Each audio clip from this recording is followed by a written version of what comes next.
ओम साई राम।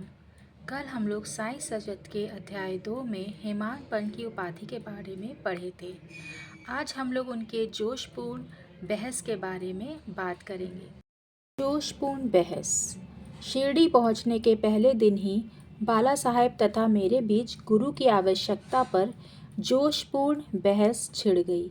मेरा मत था कि जब कर्म करना ही पड़ता है तब गुरु की आवश्यकता क्यों? प्रत्येक को पूर्ण प्रयत्न कर स्वयं को आगे बढ़ना चाहिए। गुरु शिष्य के लिए करता ही क्या है, वह तो सुख से नींद का आनंद लेता है। इस प्रकार मैंने स्वतंत्रता का पक्ष लिया और बाला साहेब ने प्रारब्ध का। उन्होंने कहा कि जो विधाता ने लिख दिया है वो घटित होकर रहेगा। इसमें उच्च कोटि के महापुरुष भी असफल हो गए हैं। कहावत है, मेरे मन कछु और है, साईं के मन कछु और। फिर परामर्श युक्त शब्दों में बोले, भाई साहेब, यह निरी विद्यता छोड़ दो। यह अहंकार तुम्हारे कुछ भी सहायता न कर सकेगा।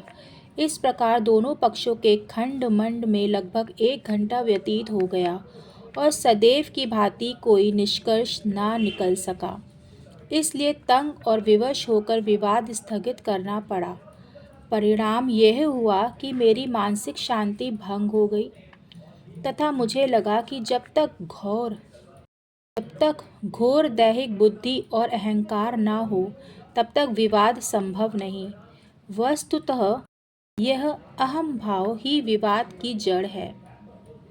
जब अन्य लोगों के साथ मैं मस्जिद गया तब बाबा ने काका साहेब को संबोधित कर प्रश्न किया कि साठेवाड़ा में क्या चल रहा है, किस विषय पर विवाद था। फिर मेरी ओर देखकर बोले, इन हेमाडपंत ने क्या कहा।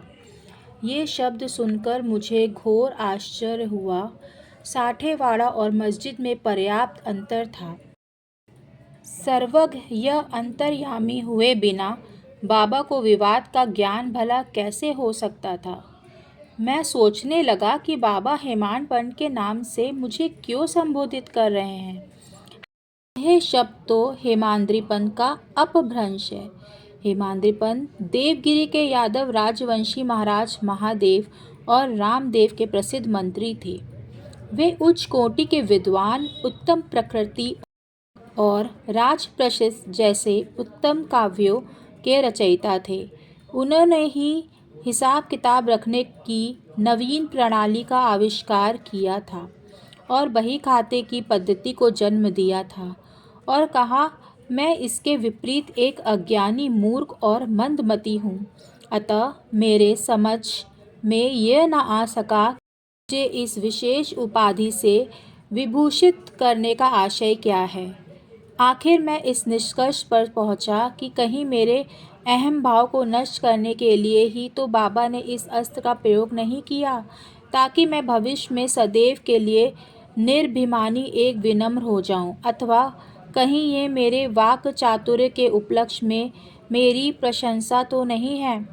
भविष्य पर विचार किया तो स्पष्ट हुआ कि बाबा के द्वारा हेमाडपंत की उपाधि से विभूषित करना कितना अर्थपूर्ण था। सब जानते हैं कि कालांतर में दाभोलकर ने श्री साईं बाबा संस्थान का प्रबंध कितने सुचारू और एवं विद्वतापूर्ण ढंग से किया था। हिसाब किताब आदि कितने उत्तम प्रकार से रखे तथा साथ ही साथ महाकाव्य साईं सच्चरित की रचना भी की।